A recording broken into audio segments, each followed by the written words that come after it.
Get to know the current political issues, the real stories behind the headlines. Get interactive.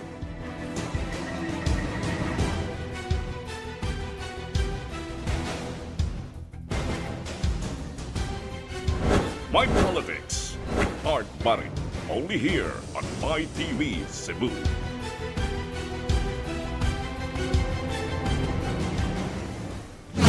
Good evening, my televiewers.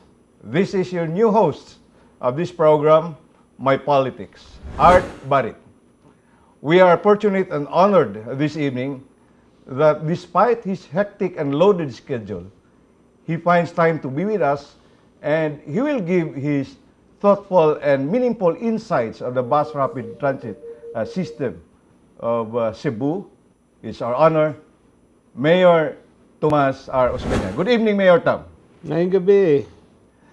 Okay, Mayor Tom, you have been pushing for the 16.3 billion project since the 1990s, the bus rapid transport or transit system. And what's the status and the direction now of the BRT? Well, Secretary Pernia announced today that it will take only 2 years to start implementing the BRT and that it will take 10 to 15 years to do the LRT. Mm-hmm. So, but the important thing is that the BRT is already funded and approved by the national government. Thank you very much, President Duterte. The LRT is just a device to cancel the BRT. Really? It does not exist. Mm-hmm. It does not exist. Okay, your project of 16.3 billion as announced is being tagged also as anti-poor. And the LRT costs no less than 155 billion pesos. Now, the question is, who is wasting money? Who? And who is anti-poor? You cited recently the LRT, the MRT operations in Metro Manila, wherein the government is still subsidizing because it's too expensive and for the ordinary commuters. The MRT in Manila is one of the biggest nightmares in the history of government. Mm-hmm. It was started more or less about 15 years ago. Today, it costs 9 billion a year to operate. The total revenues a year is 3 billion. Mm-hmm. So the deficit every year is 6 billion. This has been going on for 15 years. That's why when Mr. Dino says the LRT will save billions of pesos, At no cost to the government. doesn't say what's the cost to the people. But they say it will save billions of pesos. I suggest that we send Mr. Dino to Manila to show how he can fix the MRT3, which is costing the government 6 billion pesos. That goes to one project. You know, that were spent all over the Philippines. That's 60 billion for all over the Philippines over Wow. 10 years.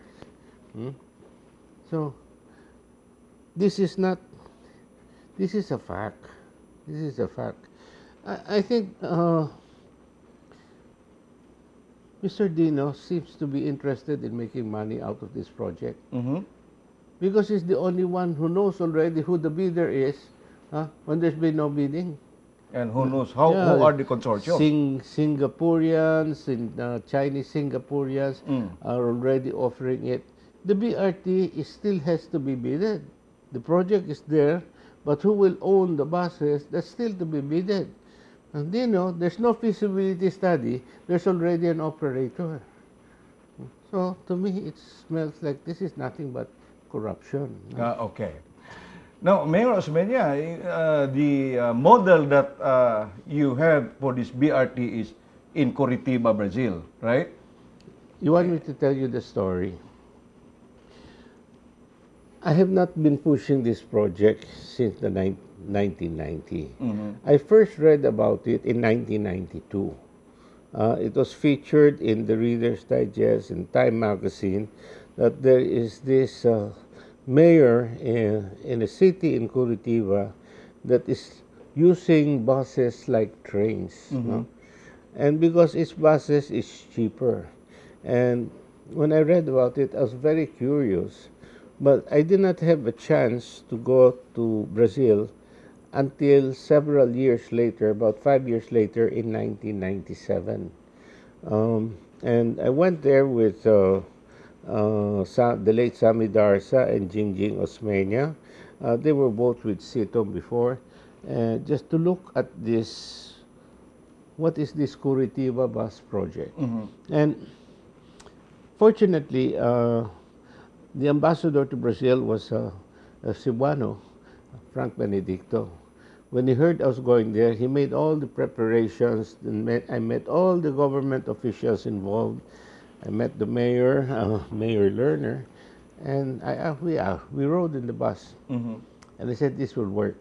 Except when I came back, I said, it's hard to implement. It's very hard because you have to deal with Imperial Manila and all the bureaucracies. You need to work with DOTC, LTFRB, LTOO. Plus, somebody got a patent for the Curitiba bus system. So I said, we have to finish the SRP first before we can go into that. I said, this is just a dream. Fast forward, that was 1997. Fast forward, 2008, I met two American bankers, consultants of the ADB here in Cebu, and we had lunch. And they told me, there's this wonderful mass transit system that will work in the Philippines, but government officials don't have the political will, etc. I said, wait a minute. What's this all about? It's called the BRT. I said, what? I said, what's the BRT? Bus Rapid Transport. I said, how does that work? They use these buses as if they're trains. I said, I went to Curitiba a long time ago. He said, that's it. I said, what do you mean that's it? That's the BRT. They said, of course not. When I was in Curitiba, there was no such thing as a BRT. It was called Transmilenio. It was called the Curitiba bus system. I never heard of BRT. He said, well, the whole world adopted it. It's now called the BRT. I said, well, anyway, I told these two American consultants of the ADB, Asian Development Bank, I said, you don't have to convince me. I went all the way there because I wanted to see it myself, and yes, I'm convinced. So here we were sa lunch now. We were just eating, and they kept saying, it's too bad, So I came up with an idea. I said, look, instead of talking, is it possible for the Asian Development Bank to give us some money to do a pre-feasibility study? And then they looked back and said, why don't you send us a letter? So I asked our city planner at that time, Paul Villarete, Paul, you prepare a letter, okay, asking for money from the Asian Development Bank to do study this thing that they call the BRT. And, oh, by the way, you send one copy to the World Bank and you send one copy to Japan. Okay. So what happened after that? He said, all three said yes. I said, what? All three approved my request for money for the study. So we had to reconcile on who would get it.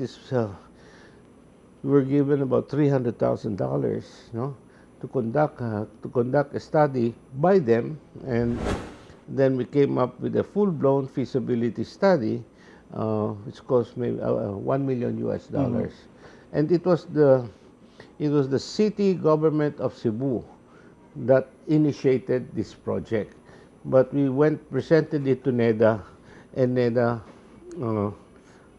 was pushing for it. Now, NEDA was going to push for its approval, and then something happened. I lost the elections. Okay, and then the one who took over was another mayor who didn't understand what it was all about.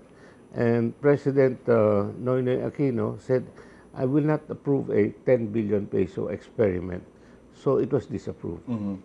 But towards the end of the term of President Aquino, it was finally approved. So there we are. and then it went through the process, and now it's being funded by the World Bank, and the French government wanted to pay a part. I think they're funding about 30% of the project. So that's how it started. Oh, okay. Yeah, very interesting indeed, Mayor Tam, no? Because in 1996, I was able to listen to this guy, and I was fortunate enough, no, to listen to Mayor Jaime Lerner Correct, of yeah. the Coritiba, Brazil, when he presented that transport innovative program to one of the conferences in United Kingdom, in Manchester. Yeah. I was with Rene Sanapo at that time, and Bimbo Fernandez, no, attending that Partnerships for Change conference. And when he was talking, and he did that because at that time, you know, Brazil was still under martial law. So I see. it took them so many years to perfect that system. So that's the reason why. And now, I think no less than 206 cities in the world are copying or implementing or adopting this particular kind of system, using originally conventional buses mixed in the street, so to speak. It is a conventional bus. It's only it's elongated. It's like a train, kay na joint. Yeah. No?